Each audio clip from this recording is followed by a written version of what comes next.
Короната оди напред и го засилува чекорот. Бројот на пациентите со хоспитален третман е зголемен во клиничката болница Штип, но и во ковид одделението во Кочанската болница.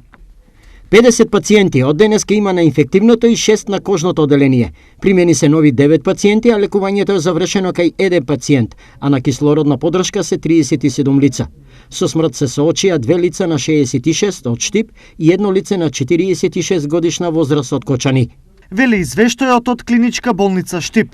Во одделението во Кочанската болница, за разлика од вчера, 2 кревети се потполнити повеќе, па сега ситуацијата е следната. Во последната деноноќ имаме 20 нови хоспитализирани пациенти, вкупно 18 имаме, а од тие 5 се со малку потешка клиничка слика и се на оксигенска потребна. Па ќе се испунат капацитетите, ќе ја пуштаме и болницата, модулната болница. Паралелно тече вакцинирањето со трета доза, а интересот за неа во Штип е следниот. Овие денови интересот за трета доза држи некои континуитети, меѓу 250 и 300 наши граѓани. До сега вкупно вакциниравме околу 1600 со трета доза. За интересот за прва доза е многу помал.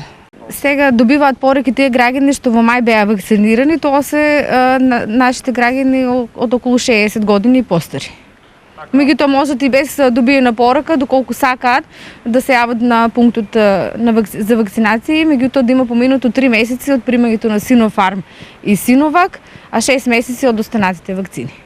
Вакцинацијата во Штип ќе се продолжи во понеделник, по неработниот викенд. Инаку, според бројот на аплицирани вакцини, 38% од целокупната популација во државата е вакцинирана. Во текот на вчерашниот ден аплицирани се вкупно 4797 дози вакцини, од кои 734 се аплицирани како прва доза. 876 се ревакцинирани, а 3187 граѓани примиле трета доза вакцина, информира Министерството за здравство.